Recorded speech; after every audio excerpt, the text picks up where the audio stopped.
Bismillahirrahmanirrahim. Assalamualaikum warahmatullahi wabarakatuh. Alhamdulillahilladzi ba'asa rasulih bil ahkami wasyara'i samilah wal mutakamilah li sa'adatil insani fid dharaini fatuhibtum wa tamansyakum wa tabawa'tum ila jannati manzilah. Allahumma shalli wa sallim wa barik alaih.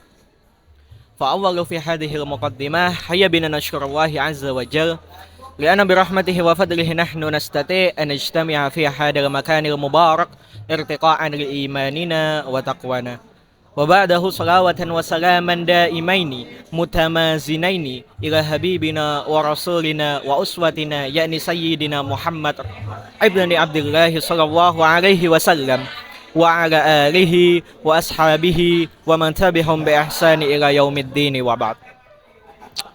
Fa'ahibati fillah rahimani wa rahimakumullah, teman-teman sekalian yang senantiasa dirahmati oleh Allah Subhanahu wa taala. Pertama-tama tak lupa kita sebagai manusia biasa hendaknya senantiasa mengucapkan, memanjatkan puji syukur kita kehadirat Allah Subhanahu wa taala. Karena pada dasarnya Allah Subhanahu wa taala mengatakan la in syakartum la'azizannakum wa la in kafartum inna 'adzabi lasyadid. Kalau seumpama kita sebagai seorang hamba itu peka akan rezeki yang telah diberikan oleh Allah Subhanahu wa taala, lalu kemudian ketika Allah Subhanahu wa taala telah menurunkan rezeki tersebut kepada kita, maka hendaknya kita bersyukur. La in syakartum la'azizannakum. Kalau seumpama kita bersyukur sebagai seorang hamba ketika kita diberikan rezeki oleh Allah Subhanahu wa taala, la'azidannakum, maka Allah Subhanahu wa taala pasti akan menambahkan rezeki tersebut. Akan tetapi korelasi terbalik terjadi ketika wala in kafartum inna adzabi lasyadid. Kalau seumpama kita sebagai seorang hamba tidak peka dan sebagai seorang hamba itu tadi tidak menerima, tidak mengakui rezeki daripada Allah Subhanahu wa taala, kita mengingkari rezeki daripada yang diberikan oleh Allah Subhanahu wa taala, inna adzabi lasyadid. Allah Subhanahu wa taala berpesan dan memberikan peringatan kepada orang-orang tersebut, inna adzabi lasyadid, sesungguhnya azabku sangatlah pedih. Oke teman-teman sekalian, lalu kemudian yang kedua, sholawatu ma'assalam, semoga senantiasa tercurahkan kepada baginda kita, seorang revolusioner terbaik yang pernah kita miliki, salah satu manusia berpengaruh yang ada di muka bumi ini, tak lain dan tak bukan, yakni adalah Rasulullah Nabiullah Muhammad sallallahu alaihi wasallam. Semoga Allah senantiasa menjaga beliau dan semoga kita sebagai pengikutnya senantiasa bisa menegakkan syariat-syariat yang telah diberikan atau yang telah dibawakan olehnya.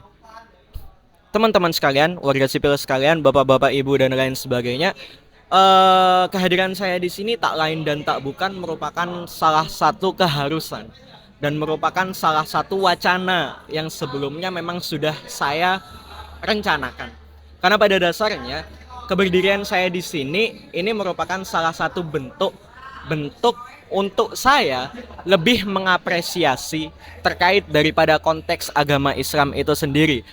Dan salah satu keberdirian atau tujuan saya di sini yakni adalah untuk memenuhi tugas mata kuliah Sejarah Peradaban Islam yang diampu oleh Pak Aris Mahmudi. Nah, salah satu tugas yang diberikan oleh beliau yakni adalah membuat video tentang biografi. Nah, untuk masalah biografi ini sendiri saya memilih terkait tentang masalah video biografi dan juga sejarah Nabiullah Muhammad sallallahu alaihi wasallam. Kenapa saya memilih terkait tentang masalah biografi Nabiullah Muhammad sallallahu alaihi wasallam? Karena pada dasarnya seperti ini. Kebanyakan daripada kaum milenial sekarang itu mengenal yang namanya sosok Nabiullah Muhammad sallallahu alaihi wasallam hanya sebatas beliau itu merupakan seorang nabi, sebatas bahwasanya beliau itu tadi yang membawa Islam, yang mengajarkan agama Islam, dan sebatas bahwasanya beliau merupakan utusan Allah Subhanahu wa taala. Akan tetapi generasi milenial sekarang tidak mengetahui bahwasannya bagaimana perjuangan Nabiullah Muhammad ketika dia itu tadi menyampaikan agama Islam, bagaimana sulitnya beliau itu tadi ketika harus menghadapi musuh-musuh daripada agama Islam itu sendiri, dan bagaimana caranya Islam itu tadi bisa berkembang. Sebegitu banyaknya yang telah beliau lakukan dan sebegitu banyaknya impact yang terjadi ketika beliau atau Nabi Muhammad SAW itu menyebarkan agama Islam. Begitu sulitnya, dan itulah yang ingin saya bahas agar kita sebagai generasi milenial, agar kita sebagai generasi penerus ke depannya mampu mengetahui siapa sebenarnya uswatun hasanah kita, bagaimana perjalanan hidupnya beliau, lalu kemudian apa saja biografi atau peristiwa yang pernah terjadi ketika Nabi Muhammad SAW hidup. Itu akan saya kemas, saya saji sedemikian rupa agar kita itu tadi mudah memahaminya. Karena kebanyakan daripada apa yang ingin saya sampaikan yakni berhubungan dengan sejarah, maka saya akan kontekstualisasikan dengan sejarah yang sesuai dengan realita, sesuai dengan analisis yang pernah saya lakukan. Dan sejarah yang akan saya sampaikan ini merupakan ringkasan yang paling singkat terkait tentang masalah biografi Nabi Muhammad SAW itu sendiri. Oke, guys, untuk masalah untuk kedepannya nanti di video ini saya akan membaginya menjadi banyak sesi. Akan tetapi kemungkinan secara garis besar sesi tersebut kurang lebih ada 3. Yang pertama ya adalah pendahuluan dengan latar belakang mengapa saya ini tadi menyebutkan terkait masalah biografi Nabi Muhammad SAW itu sendiri. Lalu kemudian yang kedua saya akan masuk kepada pembahasan itu nanti entah mencakup tentang masa prakelahiran, dimulai dari masa prakelahiran Nabi Muhammad SAW, lalu kemudian hingga masa kelahiran, remaja, dewasa, sebelum kenabian, setelah kenabian, lalu kemudian peristiwa-peristiwa apa saja yang pernah terjadi pada masa Rasulullah SAW tersebut, dan kami tutup dengan wafatnya Nabi Muhammad SAW. Lalu kemudian sesi yang ketiga yakni adalah kita akan membahas terkait kesimpulan yang bisa kita ambil, ibroh atau pelajaran yang bisa kita ambil daripada kehidupan Nabi Muhammad SAW, daripada pribadi Nabi Muhammad SAW. Kurang lebih ada tiga kriteria besar, ada 3 sesi yang ingin saya utarakan, dan mungkin bisa saya bilang kalau seumpama 3 sesi itu merupakan salah satu cara atau metode yang paling singkat untuk saya menyampaikannya. Oke,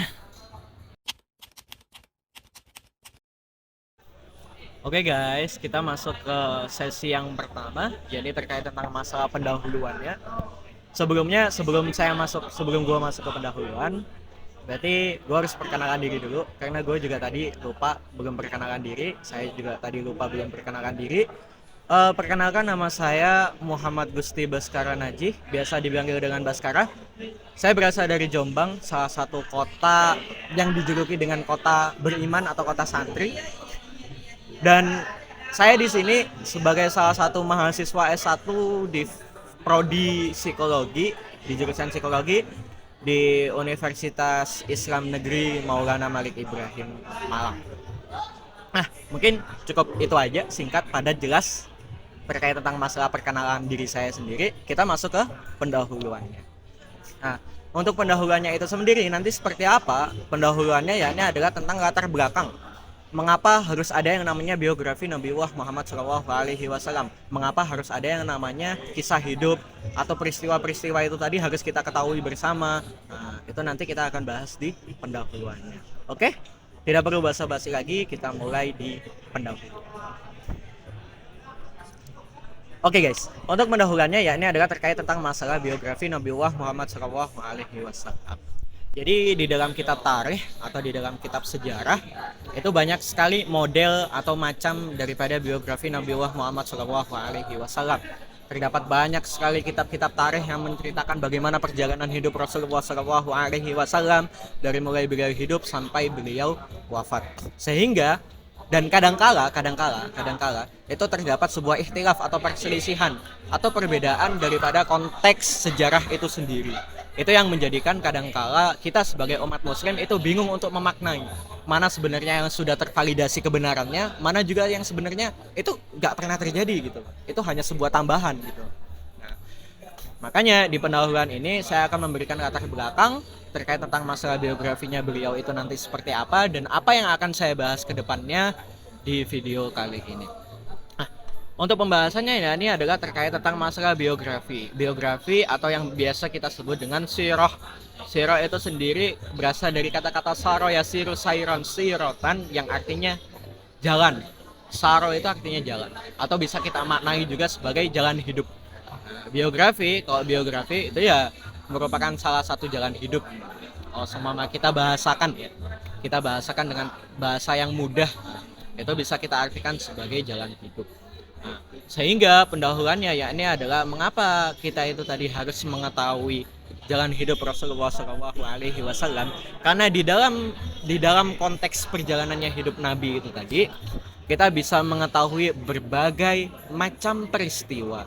Kita juga bisa menjadikan itu tadi sebagai panutan kita, menjadikan itu tadi sebagai motivasi hidup kita. Bagaimana sebenarnya Rasulullah Shallallahu Alaihi Wasallam begitu beratnya menyampaikan risalah agama Islam ini ke seluruh umatnya dengan konteks problem yang beliau hadapi, kemudian permasalahan daripada kehidupan bangsa Arab pada zaman itu seperti apa, lalu kemudian sifat atau karakter dari bangsa Arab itu seperti apa, sehingga bagaimana caranya beliau itu tadi bisa menyampaikan dakwahnya.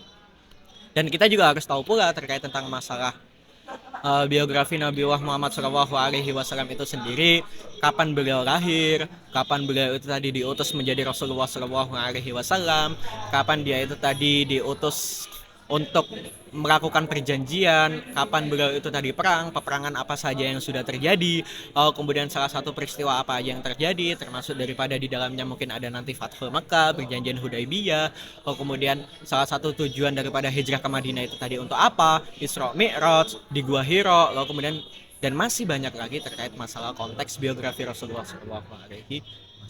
Sehingga di pendahuluan kali ini latar belakang yang bisa saya ambil sebagai konteks pembahasan, sebagai konteks pendahuluan sebelum saya masuk ke pembahasan nantinya, yakni adalah latar belakangnya terkait tentang masalah milenial zaman sekarang. Milenial zaman ini itu belum mengerti konteks biografi Rasulullah SAW secara mendalam, sehingga perlu saya tekankan sekali lagi, begitu pentingnya, begitu urgennya kita itu tadi harus mengetahui biografi hidup Nabi Muhammad SAW. Tak lain tak bukan karena beliau merupakan salah satu nabi, karena beliau merupakan yang telah menyampaikan risalah dakwah Islam yang kita anut hingga sekarang ini. Masa kita nggak tahu sih Islam itu dari siapa, dia tuh siapa, terus baru habis itu dia tuh lahir kapan dan lain sebagainya. Nah, kan kayak gak etis gitu, kayak nggak harus, bukan nggak harus sih, nggak etis banget gitu kalau semua kita sampai nggak tahu beliau itu tadi siapa. Sehingga itu merupakan salah satu rujukan saya, merupakan salah satu latar belakang saya mengapa saya itu tadi menyampaikan terkait biografi Rasulullah SAW. Saya sampaikan dengan cara yang mudah, saya sampaikan dengan cara yang milenialis banget, saya sampaikan dengan tutur bahasa yang mungkin mudah dimengerti dengan kaum generasi muda sekarang. Seperti itu termasuk daripada latar belakang saya. Kemudian terkait masalah metodenya, saya bahasnya singkat, padat, jelas. Metode saya juga ringkas. Saya akan jelaskan, saya akan ceritakan terkait tentang kisah hidup beliau itu tadi seperti apa dan lain sebagainya. Hanya itu saja. Dan tidak perlu kita melenceng terlalu jauh terkait mungkin nanti kita bahas contoh nih ya, kayak seumpama Rasulullah SAW hijrah ke Madinah itu tadi dengan siapa, tidak perlu seperti itu. Hanya akan saya jelaskan atau hanya saya definisikan secara garis besarnya seperti apa agar kita sebagai manusia, sebagai generasi muda sih jelasnya itu bisa mudah memaknai dan juga mudah memahami terkait daripada konteks biografinya.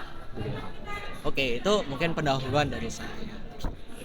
Untuk masalah pendahuluan singkat padat jelasnya, yakni adalah terkait tentang masalah bagaimana cara kita bisa memaknai hidup Rasulullah SAW dan bagaimana caranya kita sebagai generasi milenial muda bisa menjadikan Rasulullah SAW itu sebagai panutan dan kita mengetahui seluk-beluk kehidupan dan juga peristiwa yang pernah terjadi dalam kehidupan. Mungkin itu aja. Kita akan masuk langsung ke sesi yang kedua, yakni adalah sesi pembahasan dari beliau itu sendiri.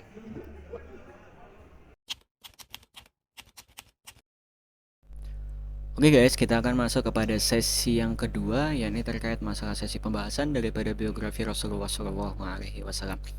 Eh, untuk daripada sesi ini seperti sebagaimana yang telah saya jabarkan di pembukaan awal tadi, dari sesi ini saya akan membahas terkait tentang masalah biografi Nabi Muhammad SAW, dari masa pra kelahiran beliau, jadi keadaan bangsa Arab nanti seperti apa, lalu kemudian peristiwa yang terjadi pra kelahiran Rasul seperti apa, hingga nanti ketika wafatnya Rasulullah SAW, apa saja yang terjadi ketika Rasulullah wafat, lalu kemudian bagaimana keadaan bangsa Arab ketika ditinggal oleh Rasulullah SAW.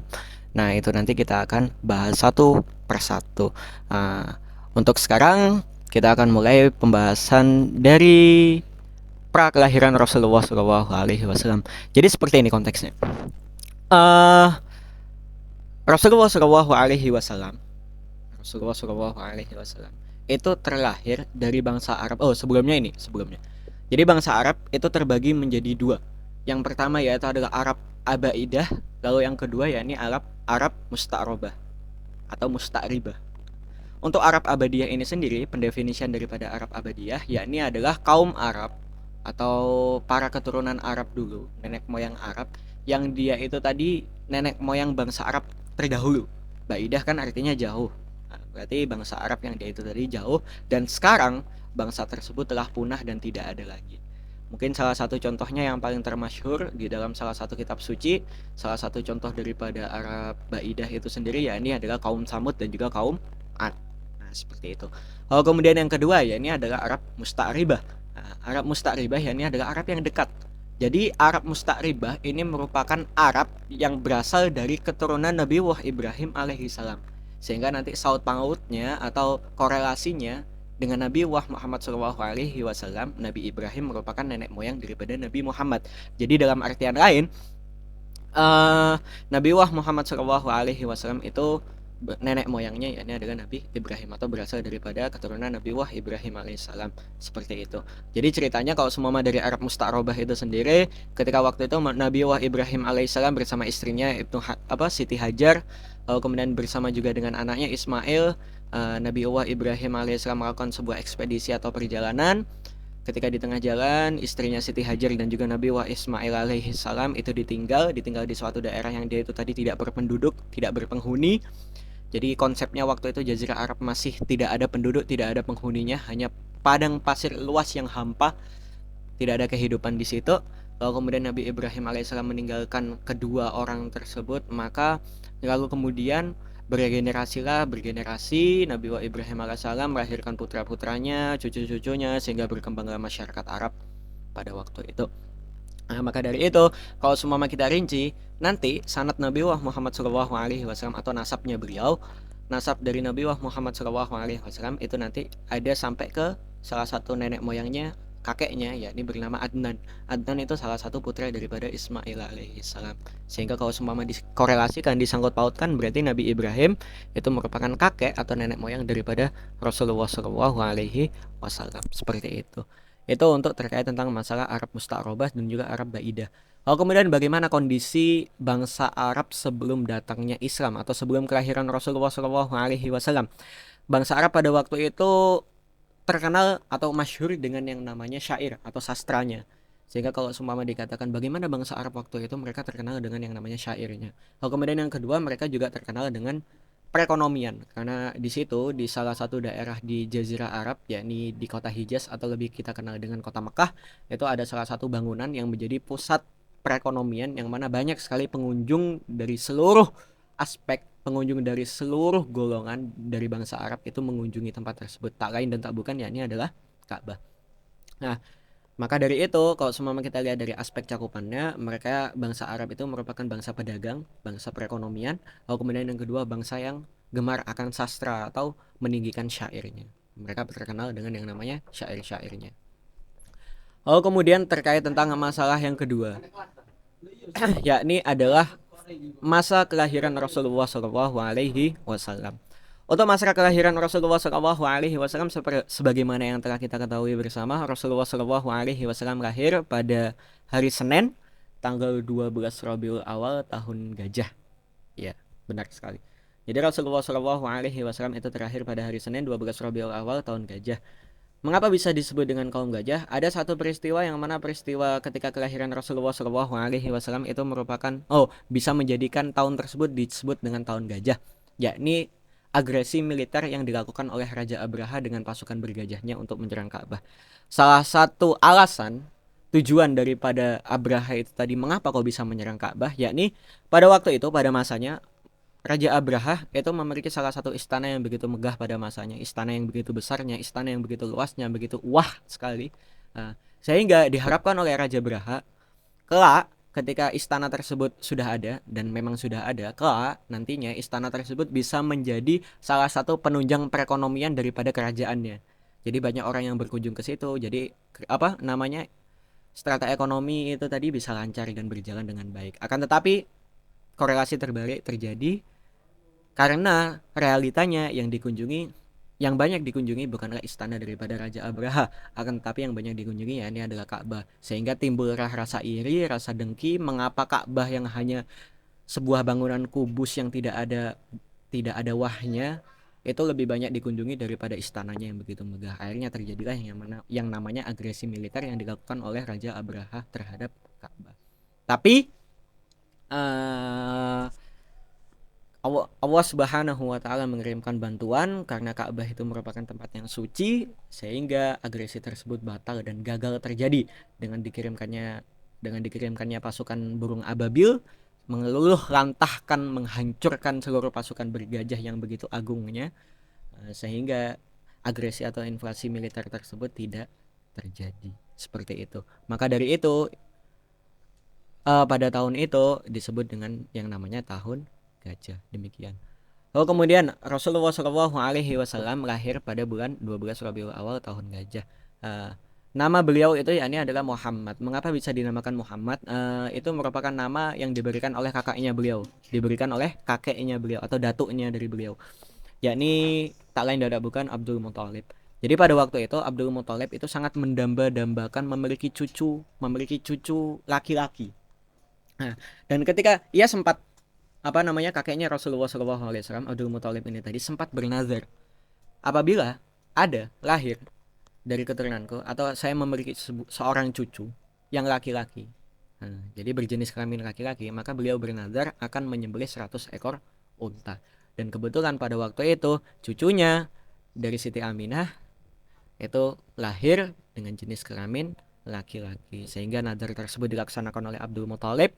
Dan juga Abdul Muthalib memberikan nama kepada Nabi kita, yakni Nabi Muhammad SAW, atau yang bisa diartikan sebagai manusia yang mulia, manusia yang suci. Lalu kemudian kalau semua kita fahami daripada nasab Nabi Muhammad SAW itu sendiri, nasab beliau yakni adalah Muhammad ibni Abdullah. Abdullah merupakan ayahnya, ibnu Abdul Muthalib. Jadi ibnu Abdullah ibnu Abdul Muthalib al-Hashimi al-Quraisy. Jadi Abdullah itu merupakan Abdullah itu merupakan ayah daripada Rasulullah SAW, dan Abdul Muthalib merupakan kakeknya. Tapi sebelum lahirnya Nabi Muhammad SAW, ternyata ayahanda beliau telah meninggal ketika beliau dikandungan dalam usia 6 bulan. Atau ada di salah satu ikhtilaf ikhtilaf di antara ulama, ada yang mengatakan 6 kalau enggak 7 bulan. Jadi ketika Rasulullah SAW di dalam kandungan ibundanya, yakni Siti Aminah, ayahnya meninggal ketika usia kandungan daripada ibunya itu tadi 6 kalau enggak 7 bulan itu sendiri. Sehingga beliau terakhir dalam keadaan yatim. Itu yang pertama. Lalu kemudian ayahnya sendiri dikuburkan di salah satu desa. Desanya itu tadi terletak di antara Mekah dan juga Madinah. Biasa kita sebut dengan desa Abwa. Nanti korelasinya yakni adalah ketika meninggalnya ibundanya. Jadi gini, Rasulullah SAW itu memiliki keistimewaan ketika beliau lahir. Keistimewaannya apa saja? Terdapat banyak sekali fenomena-fenomena yang dia itu tadi sebelum beliau lahir itu tidak pernah terjadi, dan hanya terjadi ketika beliau itu tadi lahir. Termasuk salah satunya yakni adalah agresi militer yang dilakukan oleh Abraha. Yang kedua yakni adalah padamnya api kaum Majusi. Kita kenal bahwasanya kaum Majusi merupakan kaum penyembah api abadi, api alam. Ketika Rasulullah SAW lahir, tiba-tiba api abadi yang tidak pernah padam itu tadi seketika mati. Itu merupakan salah satu fenomena atau peristiwa yang terjadi berkat kemuliaan kelahiran Nabiullah Muhammad Shallallahu Alaihi Wasallam, seperti itu.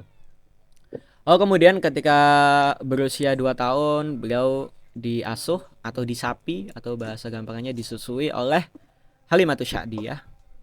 Nah, jadi itu merupakan ibu sepersusuan daripada Nabi atau daripada Rasulullah Shallallahu Alaihi Wasallam. Karena tradisi bangsa Arab, ketika ada seorang anak yang dia itu tadi lahir, maka dia tidak disusui atau dia tidak disapi oleh ibundanya, akan tetapi disapi oleh orang lain. Maka dari itu Rasulullah Shallallahu Alaihi Wasallam memiliki salah satu ibu sepersusuan atau saudara sepersusu, nanti disusui oleh Halimatus Sya'diyah itu sendiri. Nah, untuk kedepannya selanjutnya terkait tentang masa kecil Rasulullah Shallallahu Alaihi Wasallam. Masa kecil beliau identik dengan yang namanya beliau itu tadi pokoknya paling mulia. Jadi dalam artian semenjak kecil beliau itu tadi tidak pernah menyentuh yang namanya Homer dan tidak pernah menyembah Ka'bah. Sehingga bagaimana korelasinya? Korelasinya yakni Allah Subhanahu wa taala itu menginginkan bahwasanya Rasulullah Shallallahu Alaihi Wasallam itu mulia dan suci semenjak beliau lahir. Suci semenjak beliau lahir. Jadi seperti itu. Maka dari itu Rasulullah semenjak bayi, semenjak kecil, beliau tidak pernah menyentuh yang namanya Homer, beliau tidak pernah menyentuh yang namanya berhala, menyembah yang namanya berhala atau maksiat dan lain sebagainya, sepersekian itu. Waktu kecil beliau ketika umur 6 tahun atau ketika umur 7 tahun ternyata wafat ibundanya Siti Aminah. Ketika itu ibundanya sedang pulang setelah perjalanan dari Abwa untuk berziarah ke makam ayahnya. Tiba-tiba ibundanya sakit di dalam perjalanan lalu kemudian meninggal. Jadi beliau ditinggal oleh ibunya menjadi piatu ketika umur 7. Ada ikhtilaf juga yang mengatakan bahwasanya di itu beliau ditinggalkan oleh ibunya pada usia 6 tahun. 6 kalau enggak 7 tahun, seperti itu. Jadi ketika umur 7 tahun beliau sudah menjadi yatim piatu dan pada akhirnya beliau diasuh oleh kakeknya. Yakni Abdul Muthalib. Seluruh biaya pendidikan, biaya hidup, terus baru habis itu sosial masyarakat, ekonomi dan juga semua asuhan itu dilimpahkan kepada kakeknya yakni Abdul Muthalib itu sendiri. Akan tetapi itu tak berselang lama karena hanya dalam waktu 2 tahun Abdul Muthalib itu juga meninggal. Sehingga ketika Abdul Muthalib itu tadi meninggal setelah 2 tahun, maka Rasulullah Shallallahu Alaihi Wasallam pindah asuhannya dipindah kepada pamannya yakni Abu Thalib. Abu Thalib merupakan salah satu paman Nabi Muhammad Shallallahu Alaihi Wasallam yang paling berjasa, yang paling mengerti akan keadaan Rasulullah Shallallahu Alaihi Wasallam, walaupun pada akhirnya beliau wafat atau dari Abu Thalib itu tadi wafat dalam keadaan kafir dan belum memeluk agama Islam, seperti itu. Lalu kemudian kita akan saya akan menjelaskan salah satu peristiwa yang terjadi ketika Rasulullah Shallallahu Alaihi Wasallam masih kecil. Salah satunya ya ini adalah terbelahnya dada Rasulullah Shallallahu Alaihi Wasallam. Lalu kemudian yang kedua, nah ini terkait tentang dagangnya. Jadi Nabi Muhammad Shallallahu Alaihi Wasallam itu pernah diajak oleh pamannya untuk berdagang, sebagaimana yang dijelaskan di dalam surat Quraisy. Ya itu. Nah, saya akan jelaskan satu persatu. Yang pertama ya ini adalah terkait tentang masalah terbelahnya dada Rasulullah atau dibelahnya dada Rasulullah Shallallahu Alaihi Wasallam ketika waktu kecil. Jadi pada waktu itu Rasulullah Shallallahu Alaihi Wasallam dibelah dadanya oleh malaikat Jibril. Tak lain dan tak bukan itu merupakan salah satu pembersihan. Ada salah satu konteks yang mengatakan bahwasanya itu tadi adalah pembersihan yang dilakukan oleh Allah Subhanahu wa taala terhadap Nabi, penyucian jiwa. Akan tetapi ada yang mengatakan bahwasanya itu ditanamkannya nur kepada Rasulullah Shallallahu Alaihi Wasallam, ditanamkannya cahaya kepada Rasulullah Shallallahu Alaihi Wasallam. Sehingga kalau semama kita katakan apakah pantaskah beliau itu tadi menjadi nabi? Pantas. Memang karena dari kecil Allah Subhanahu wa taala sudah menjaga Rasulullah Shallallahu Alaihi Wasallam. Yang kedua juga Allah telah membersihkan diri beliau dari yang namanya kemaksiatan. Nah, lalu kemudian peristiwa yang kedua ya ini adalah terkait tentang hijrah Nabi Muhammad Shallallahu Alaihi Wasallam. Ketika itu Nabi Muhammad Shallallahu Alaihi Wasallam diajari oleh pamannya yakni Abu Thalib, diajak oleh Abu Thalib untuk berdagang. Jadi ketika perjalanan dagang itu bertemu dengan salah satu pendeta tersebut bernama Bukhairah atau Bukhara. Bertemu dengan salah satu pendeta, lalu kemudian ditanyalah Abu Thalib, wahai tuan, siapakah dia? Lalu kemudian sang Abu Thalib menjawab, ini anakku. Bukan, ini bukan anakmu gitu. Wahai Tuhan, siapakah dia? Jujur, ini siapa gitu. Lalu kemudian Abu Thalib pun berkata jujur bahwasanya ini adalah keponakan saya. Maka Bukhara pun meyakini bahwasanya Nabi Muhammad atau daripada keponakan Abu Thalib ini itu merupakan seorang nabi. Maka dari itu apa yang dikatakan oleh Bukhara berpesan bahwasanya antarlah kembali untuk pulang dan jagalah dia baik-baik. Karena kebanyakan nanti orang itu tadi tidak menyenangi atau tidak senang dengan kehadiran Rasulullah Shallallahu Alaihi Wasallam. Demikian seperti itu. Lalu kemudian guys, terkait dari permasalahan itu tadi kita sudah selesaikan pembahasannya. Nah, untuk selanjutnya ya ini adalah setelah perdagangan terus baru habis itu masa remaja yang dijalani oleh Rasulullah Shallallahu Alaihi Wasallam, kita masuk kepada pra dewasa awal. Jadi Rasulullah Shallallahu Alaihi Wasallam di fase dewasa awal. Di fase dewasa awal Rasulullah Shallallahu Alaihi Wasallam itu memang dari kecil beliau itu tadi memiliki pekerjaan sebagai seorang pengembala domba. Jadi beliau mengembalakan domba itu merupakan pekerjaan beliau. Lalu kemudian di sisi lain beliau juga berdagang. Jadi konteksnya beliau itu tadi juga berdagang. Jadi dia atau Rasulullah Shallallahu Alaihi Wasallam itu mengikuti salah satu kabilah dagang miliknya Khadijah binti Khuwailid. Jadi beliau menjadi salah satu orang kepercayaan yang dipercaya oleh Khadijah untuk menjalankan perdagangannya. Sehingga nanti konteksnya karena Khadijah itu tadi terkagum-kagum dengan kejujuran Rasulullah Shallallahu Alaihi Wasallam, maka Khadijah melamar Nabi, lalu kemudian Nabi Muhammad Shallallahu Alaihi Wasallam menikahi Khadijah seperti itu. Kenapa bisa kagum? Sebenarnya gini, Rasulullah Shallallahu Alaihi Wasallam itu senantiasa menanamkan kejujuran di dalam segala aspek kehidupannya, termasuk dalam artian berdagang. Beliau itu tadi sangat jujur sekali, dan berdagangnya beliau itu tadi sangat disenangi oleh masyarakat pada waktu itu, cara berdagangnya. Nah, sehingga kita dapat pahami ini orang-orang tuh seneng, akhirnya dagangannya cepat habis. Jadi kalau seumpama kita itu tadi punya total keseluruhan yang dia itu tadi harus dihabiskan dalam satu perdagangan. Nah, beliau itu tadi memenuhi target. Beliau itu tadi senantiasa memenuhi target.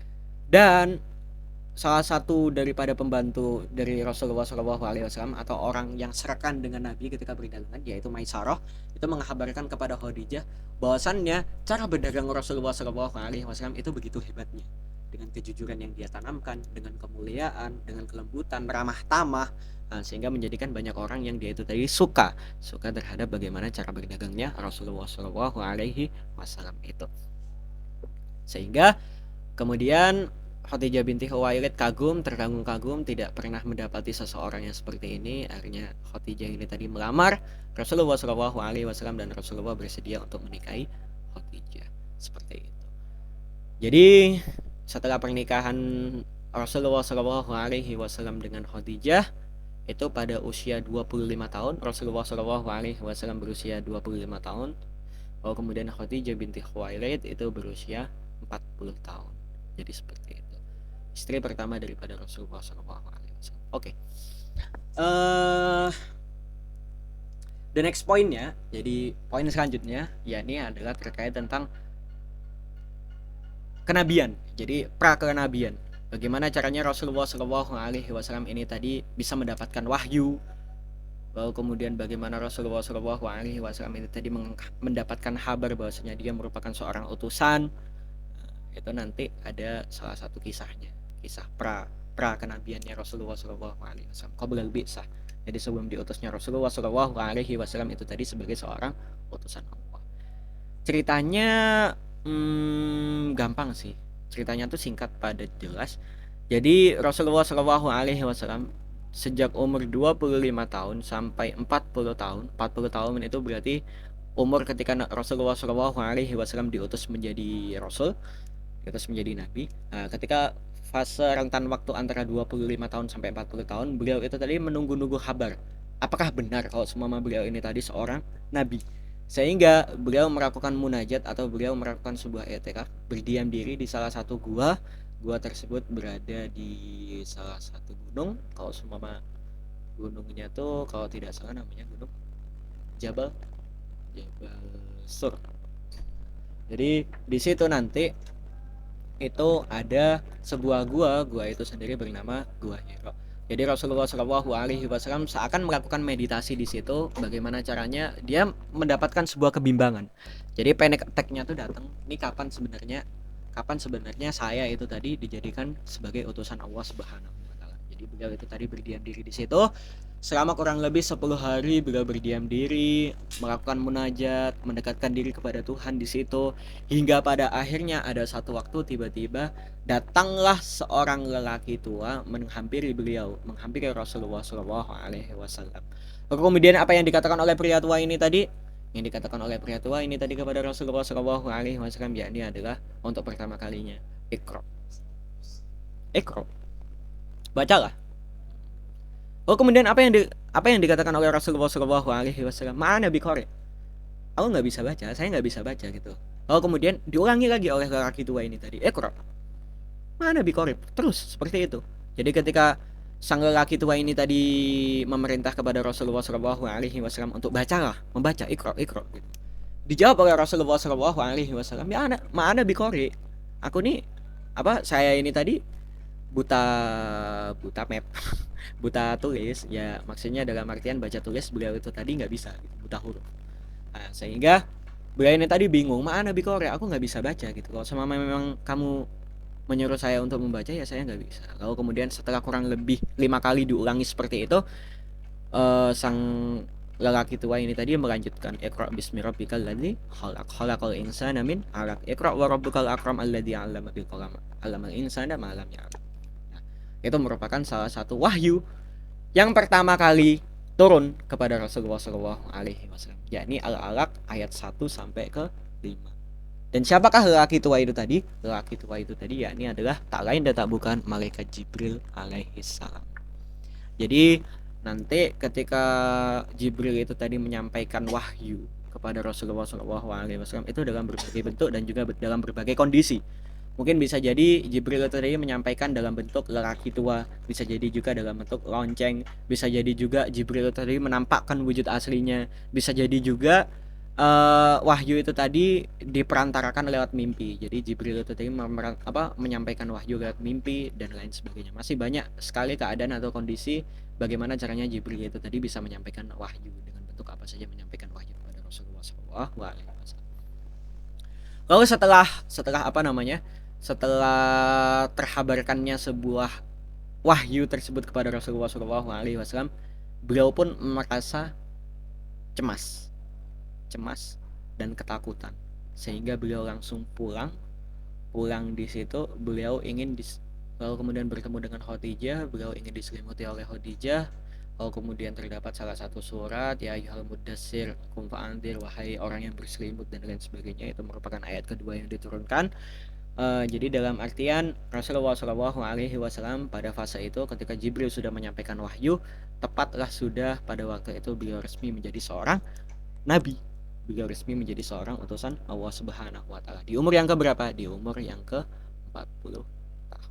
Jadi risalah dakwah itu tadi nanti diemban oleh Rasulullah Shallallahu Alaihi Wasallam ketika beliau umur 40 tahun, seperti itu. Nah, lalu kemudian risalah dakwah tidak selesai di situ saja, tapi beliau juga harus menyebarkannya kepada seluruh masyarakat atau penduduk daripada bangsa Arab. Tapi sebelum itu, ternyata Allah Subhanahu Wa Taala memerintahkan kepada Rasulullah Shallallahu Alaihi Wasallam untuk menyampaikan dakwah tersebut kepada keluarganya terlebih dahulu.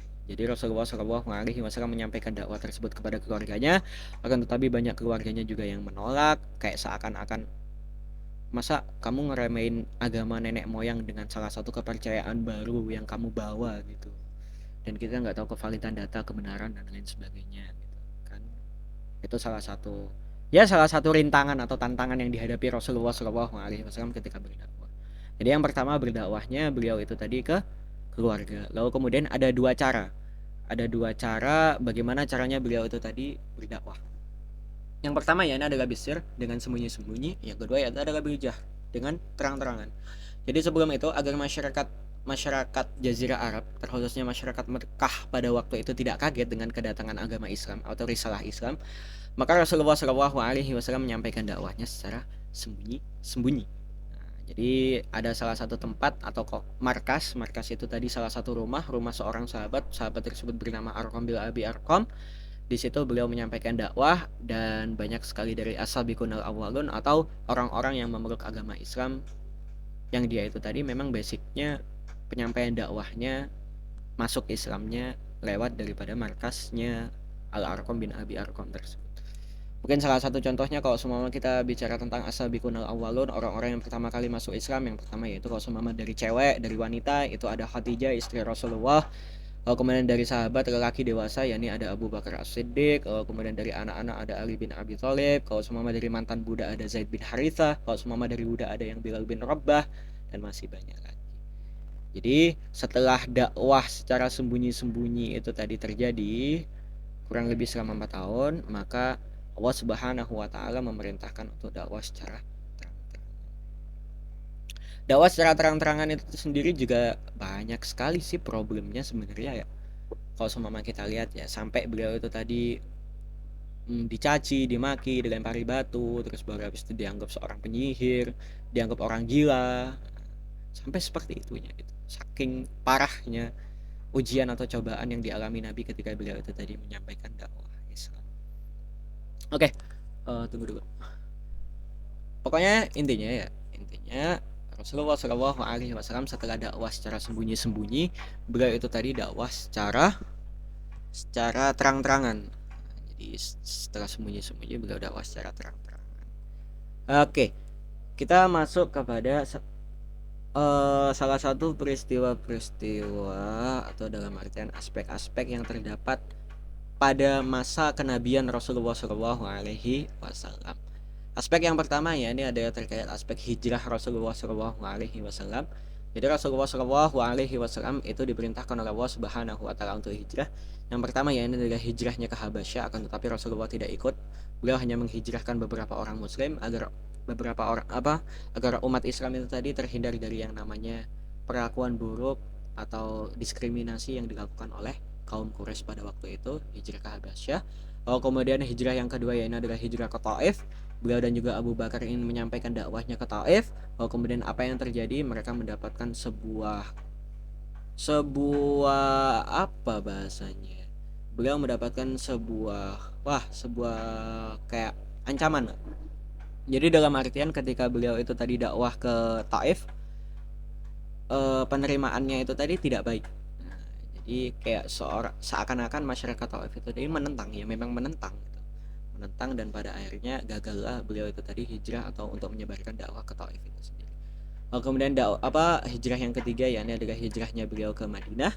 Ini merupakan salah satu hijrah yang terbesar dan merupakan salah satu bentuk hijrah yang paling substansial. Jadi dalam artian dia itu tadi punya makna yang begitu banyak, peristiwa yang begitu banyak, hingga pada akhirnya nanti salah satu ibu kota dari Islam itu sendiri, dari Khilafah Islamiyah pada zaman Nabi itu tadi dipindahkan ke Madinah dan lain sebagainya. Kalau kemudian ada juga yang namanya perjanjian Hudaybiyah, terus baru habis itu Fathu Makkah, perjanjian Hudaybiyah itu perjanjian antara kaum Yahudi Madinah dengan umat Islam. Lalu kemudian persaudaraan antara kaum Ansor itu kaum penolong, kaum daripada masyarakat yang berdomisili, masyarakat asli pribumi daripada Madinah. Lalu kemudian disaudarakan oleh Rasulullah Shallallahu Alaihi Wasallam dengan kaum muhajirin. Kaum muhajirin itu berarti dalam artian kaum yang hijrah gitu kan.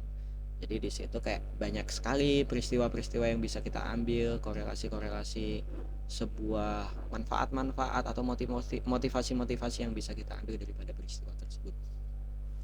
Yang mana mungkin salah satunya kalau semua kita pahami, Rasulullah Shallallahu Alaihi Wasallam sangat mengagungkan yang namanya toleransi dalam artian ya beliau itu tadi mengatur seluruh aspek kehidupan, bukan hanya menguntungkan satu pihak saja, tetapi beliau juga bagaimana caranya bisa bersikap secara andil dan juga perspektifnya itu tadi merupakan bukan hanya perspektif Islam, akan tetapi bagaimana hal ini tadi bisa mendasar bagi seluruh elemen atau bagi seluruh golongan seperti itu. Nah, untuk pembahasan selanjutnya setelah hijrah dan lain sebagainya itu tadi, Rasulullah Shallallahu Alaihi Wasallam itu melakukan yang namanya Fathul Makkah.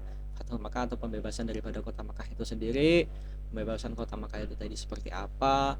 Itu nanti Rasulullah SAW ingin membebaskan kota Makkah dari yang namanya kebodohan atau yang dari namanya kekafiran. Sehingga ketika Fathul Makkah, terjadinya Fathul Makkah tersebut, Allah Subhanahu wa taala mengatakan bahwasanya saya pasti akan memberikan pertolongan dan Mekah itu pasti akan dimenangkan dan Mekah itu pasti akan dikuasai atau dibebaskan dari yang namanya kezaliman seperti itu. Lalu kemudian lanjut next poinnya terkait tentang masalah hijrah tadi kita sudah membahas tentang masalah hijrah Nabi ke Habasyah, Taif, Madinah, walaupun mungkin masih banyak lagi. Lalu kemudian kita juga akan bahas terkait peperangan yang dilakukan Nabi. Jadi banyak dulu itu tadi kayak suku-suku atau kabilah-kabilah daripada bangsa Arab itu kayak melakukan serangan kepada Nabi Muhammad SAW, sehingga banyak sekali peperangan yang terjadi atau peperangan yang diikuti oleh Rasulullah SAW. Peperangan itu tadi ada dua macam. Yang pertama ya ini ada namanya Ghazwah. Ghazwah itu merupakan peperangan yang diikuti oleh Rasulullah SAW. Jadi beliau ikut andil turun di lapangan untuk mengikuti peperangan tersebut. Lalu kemudian yang kedua ada yang namanya Ghazwatus Syariah.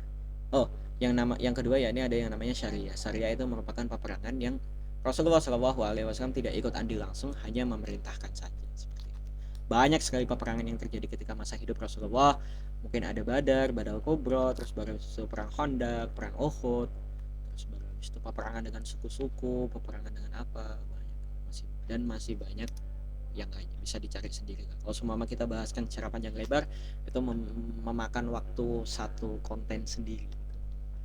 Maka dari itu kita akan langsung masuk ke dalam inti daripada pembahasan terakhir kita. Pembahasan terakhir kita setelah kita dari masa prakelahiran hingga nantinya pada masa wafatnya Rasulullah SAW. Sebelum Rasulullah SAW wafat, beliau melaksanakan haji atau yang biasa kita kenal dengan yang namanya haji wada. Kemudian ketika beliau wukuf di Arafah, ia menyampaikan salah satu khutbah yang paling terkenal. Lalu kemudian di situ Rasulullah SAW mendapatkan wahyu yang terakhir kalinya, yang mana wahyu tersebut berbunyi, al-yauma akmaltu lakum dinakum wa atmamtu alaikum ni'mati wa raditu lakumul islam dinan. Al-yauma akmaltu lakum dinakum. Hari ini telah aku sempurnakan agamamu untukmu.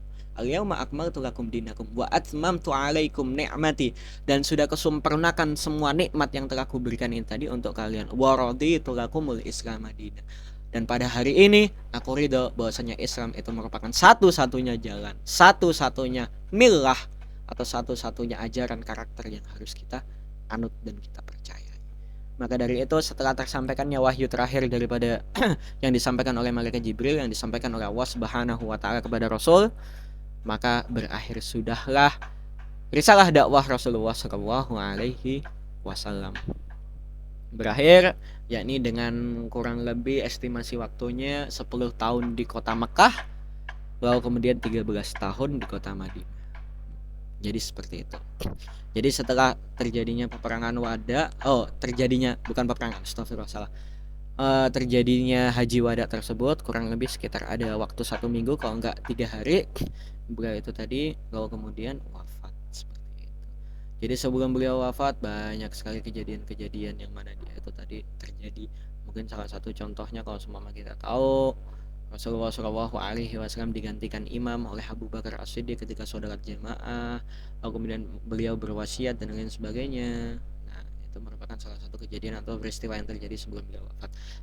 Sekarang kita masuk terkait tentang masalah pembahasan dari wafatnya beliau atau wafatnya Rasulullah SAW. Oke.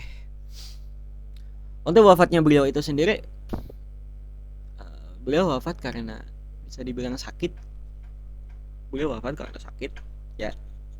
Jadi Rasulullah SAW wafat itu di pembaringan atau di ranjang di kasur. Beliau wafat dengan telah menyelesaikan risalah dakwahnya. Begitu hebatnya perjuangan beliau.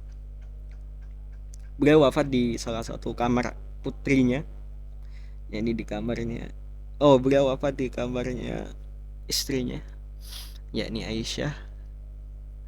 Lalu kemudian beliau sebelum detik-detik kematian beliau sempat mengatakan salah satu kalimat yang paling fenomenal bagi kita. Beliau sebelum wafatnya Rasulullah SAW, beliau sempat mengucapkan salah satu kalimat, ummati, ummati, kaumku dan kaumku. Bahkan ketika beliau hendak wafat, ketika dalam keadaan nazak, beliau masih tetap memikirkan kita, bagaimana nantinya kita, kemudian keadaan kita ke depannya seperti apa. Beliau masih tetap memikirkan kita walaupun dalam keadaan beliau itu tadi sudah ya di penghujung hayatnya gitu. Kemudian pada akhirnya beliau wafat pada hari Senin juga di 12 Rabiul Awal. Beliau wafat dengan meninggalkan begitu banyak impact atau dampak dari masyarakat Jazirah Arab itu sendiri. Ya, kemudian ada salah satu peristiwa yang dia itu tadi terjadi ketika beliau wafat, yakni peristiwa antara Umar dan juga Abu Bakar. Jadi ketika di situ ada perselisihan antar sahabat, bahwa sahabat Umar ini tadi tidak mengakui Rasulullah SAW telah wafat, tetapi ia hanya mengakui bahwasanya mungkin Rasulullah SAW itu seperti Nabi Isa yang hanya meninggalkan kaumnya sementara lalu kemudian kembali lagi ketika nanti dibutuhkan. Tetapi Abu Bakar meyakinkan Umar radhiyallahu anhu bahwa ya Nabi itu manusia biasa, dan jangan lupa konteks itu tadi, bahwasanya setiap nafsin atau setiap daripada jiwa itu pasti mati. Sehingga Umar pun tertekan, terpukul oleh kepergian Rasulullah SAW itu sendiri, dan kita sehendaknya sebagai umatnya juga merasa bagaimana ya, jangan jas merah lah, jangan pernah melupakan yang namanya sejarah bagaimana Rasulullah SAW mengagungkan dan juga menyiarkan agama Islam itu sendiri. Kemudian beliau dikuburkan di kamarnya Aisyah itu sendiri, dan itulah merupakan jasa-jasa atau biografi sejarah daripada perjalanan hidup Rasulullah SAW. Oke, pembahasan kita mungkin sudah selesai. Kita akan masuk kepada sesi yang terakhir atau sesi yang ketiga, yakni kesimpulan apa yang kita bisa ambil daripada biografi atau sejarah hidup Rasulullah SAW.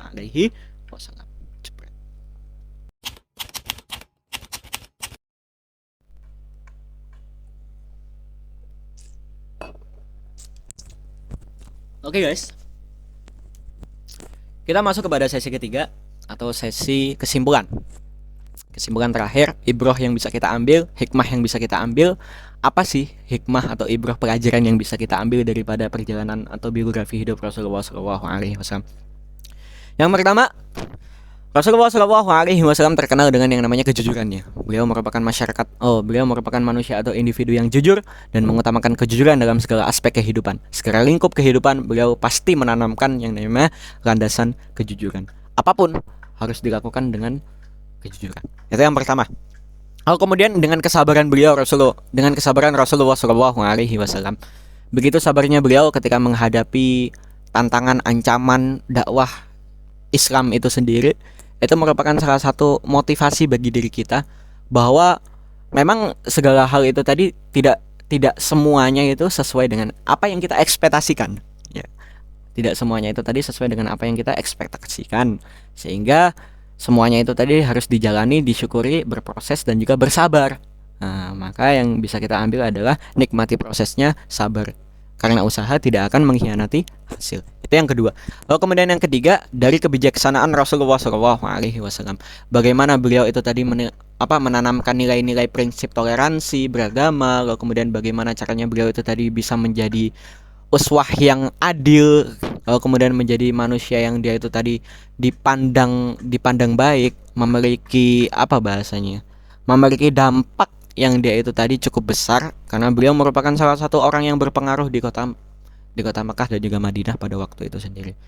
Oke, itu yang ketiga. Jadi yang pertama tadi jujur, yang kedua itu tadi sabar, yang ketiga bijaksana atau adil. Lalu kemudian yang keempat yakni adalah terkait tentang sifat spiritual yang ditanamkan oleh beliau, Intinya kalau seumpama kita sebagai pengikut Rasulullah Shallallahu Alaihi Wasallam sepatutnya dan merupakan suatu keharusan, bagaimana caranya kita itu tadi memuliakan Rasulullah Shallallahu Alaihi Wasallam, yakni dengan senantiasa menegakkan syariat-syariat agama Islam itu sendiri.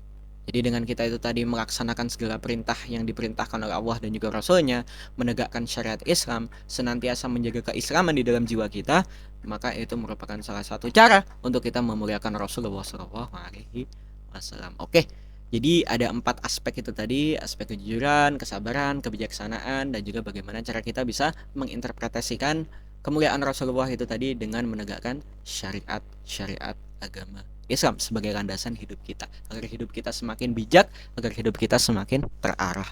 Jadi seperti itu. Oke, kita masuk ke penghujung daripada video kali ini. Kita selesaikan video kali ini. Video ini kami selesaikan, dan mungkin itu saja.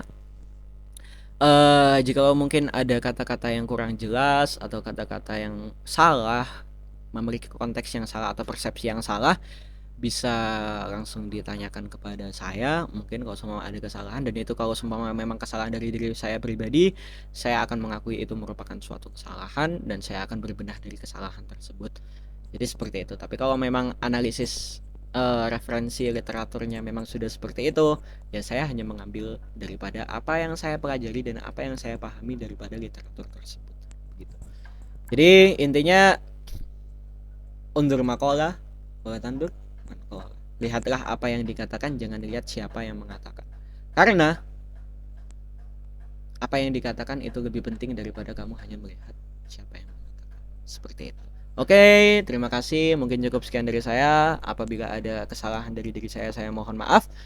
Oke, kita akan berjumpa lagi next time di waktu yang akan datang, warga sipil sekalian. Sedikit penutup dari saya, terjun najata walam tasluk masalikaha inna safinata la tajri 'alal yabas. Oke, ida wajatu minimal ahta'at afaminkum syukran. Assalamualaikum warahmatullahi wabarakatuh.